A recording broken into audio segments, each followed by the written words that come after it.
Guys, I'm just got off the phone with one of the guys I knew at Fort Bragg and Fort Benning, and I don't know if you know much about the Army, and I'm not disparaging the Navy. Hang on,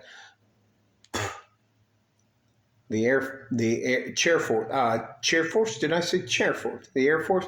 Hang on. Anyway, the Marines now.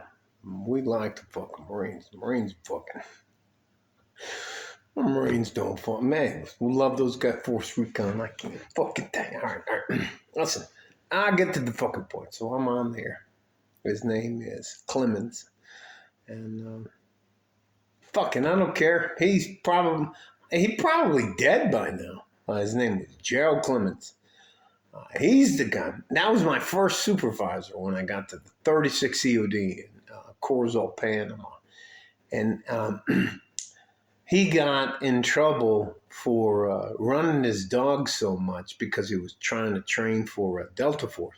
And that was back when Delta Force was just starting up. But anyways, he had a couple of Doberman pinchers, and he ran them so long and so hard that the pads on the bottom of their feet were bloody. So he was like, he would come over the barracks. He goes, "You're the new fucking guy, right?" He never asked me my name. Listen to me. This is how this fucking guy introduced me. "You're the new fucking guy, right? Do you have a pair of good tennis shoes?" And I was like, "Yeah, of course I do, Sergeant." And listen, back at that time, I went from Fort Benning to Fort McClellan, and I went to CCF in Fort McClellan. So listen, I went as an infantry guy, unassigned. So I go to Fort Benning. I'm like, "Fuck you! I'm not doing that." Da da da da da da da da. And they were like, beat my ass, locked me up, and then I'm on a bus.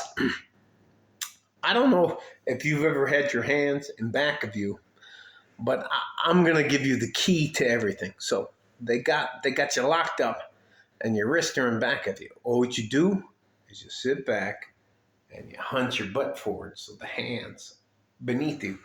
Man, it was. So I get to Fort McClellan. And that I didn't realize that at the time when I was in the 80s, Fort McClellan's where they trained all the MPs, and that's military police. So in like a 30-mile circle, there was nothing but police officers there. So I fucking break out. I'm fucking leaving. I'm like, fuck this. I'm going back to Detroit. I'm going to sell drugs. I'm going to become a super pimp, super fly, all that kind of stuff. But that is what I thought, I don't want you to think I'm trying to justify being a thug. And I was a fucking thug. I was a fucking... I can't... Man, anyways, let's not... statute of limitations, all that shit. Anyways, go back to... So anyways, finally, they send me back. And now they send me to Fort Bragg. And then on top of when I get to Fort Bragg, jump school. Boom! And I would love to tell you, I look at it, 6'2", I think it was 180 pounds at the time. I'm 230 now. At that time, you're supposed to be like 3 points of contact. You fucking have your shit, hit your heels, go to the side, and your shoulder. And I would be feet, asshole in the back of my head. And I would be laying there like, oh. So anyways, I didn't fucking enjoy jump school. And we had these guys, and I can't fucking tell you, 110 pounds, 120 pounds, and they were fucking badasses. And they would be, we'd jump out of the plane. I'd be like 9 guys in back of them, and I'd pass them. And these guys would be like this, and they'd be hanging, and they'd get to the ground. Here, I'll be the ground. And they would walk out of their chute, turn around, pick their chute up.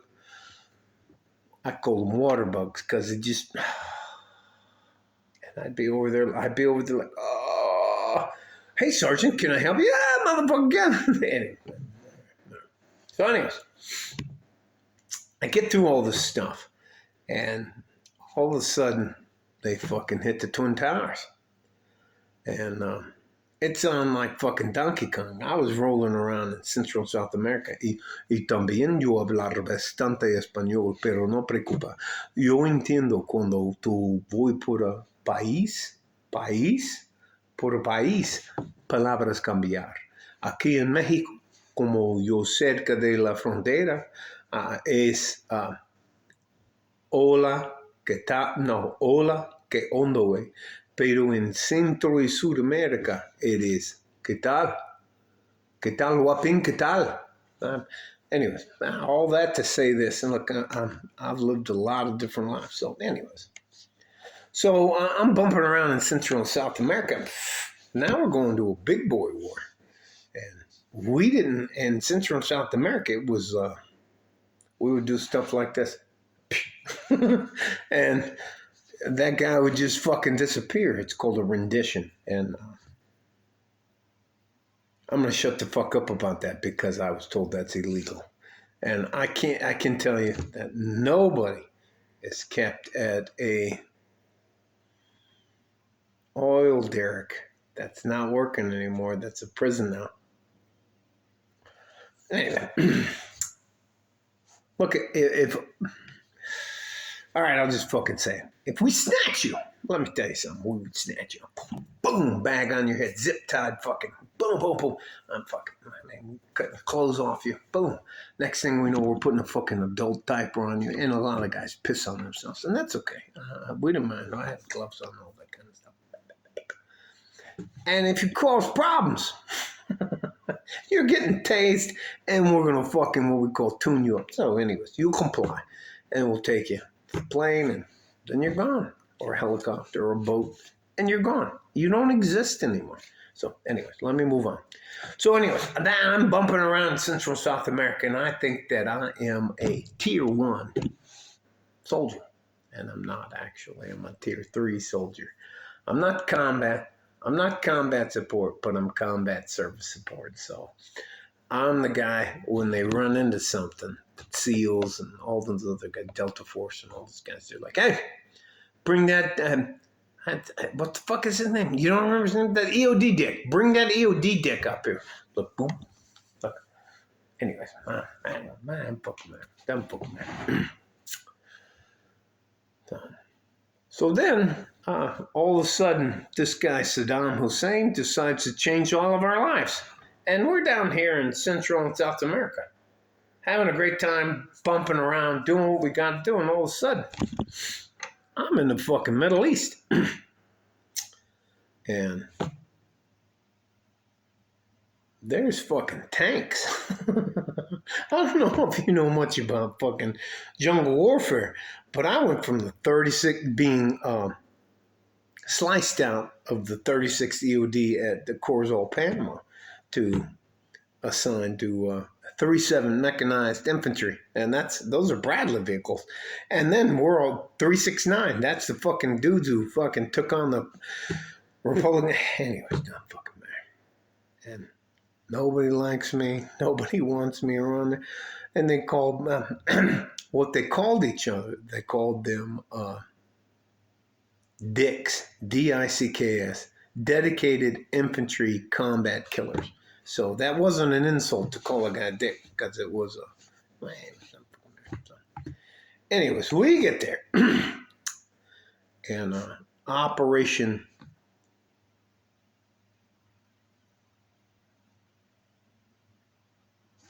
whatever it was, the Gulf War. When the first Gulf War became the Gulf War, it was Operation. Now I remember Operation Just Cause, and we called it Operation Just Because. And then the other operation was Southern Watch, and then it was... Anyways, but it turned into an actual battlefield. And you had these guys... I've had these guys around me that are fucking studs. I'm a little guy. I'm 6'2", and I'm one of the little guys in there. And I don't mean little guys because these dudes are like, they're as thick as they are tall. Huge quads, fucking road march all day. Don't fucking complain. Don't do anything like that. I need ammo and food and water. That's all I need. And I'm like, anyway. So I'm that guy they call the dick. You know, they'd be like this, hey, come over here. No, hey, come over here. Anyways, and then somebody would stick a fucking projectile or a grenade that we've never seen before, and it's called a first seen piece of ordnance, which requires a pre-tech contact. Man, just fucking stuff. I'd be like, can you just set that fucking thing down, please? Anyway, so anyways, we get all that kind of stuff. And, oh, I thought it was, this wasn't Iraqi Freedom. It was Desert Storm. No, Desert Shield. And then it became Desert Storm. So I don't remember the date of it, but it was the only time in my life I felt like Flight of the Valkyries. They line us up, and they put us on, I think the Kiowas, they're 160, anyways, they fly us over the battlefield so that we are in a area where there's nobody at. So.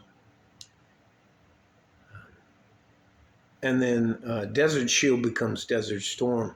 And we would, now this is our guys here, but we're back here watching, man, what's that fucking man?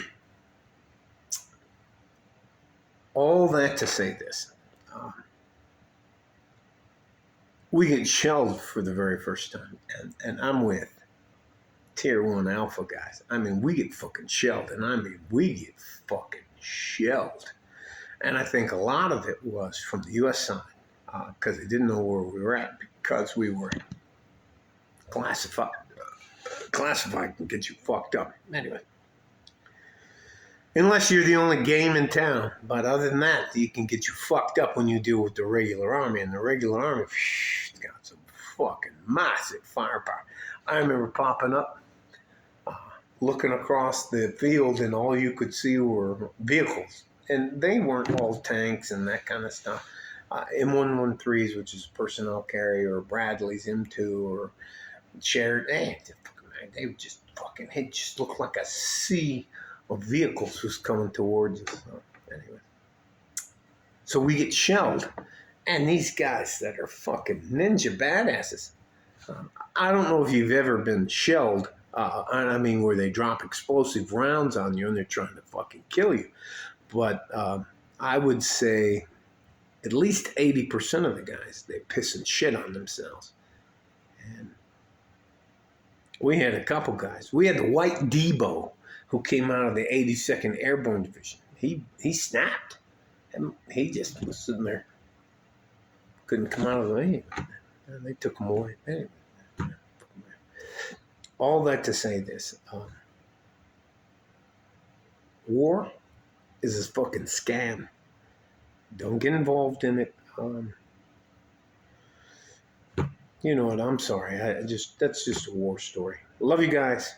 Stay safe and healthy. Take care of each other if you can. And if you can't, take care of yourself. Like a fart in a G-string from West Texas, El Paso. I'm out of here. I'll make this a war story. Hey, YouTube, you don't have to not let me have comments on my video. It's okay.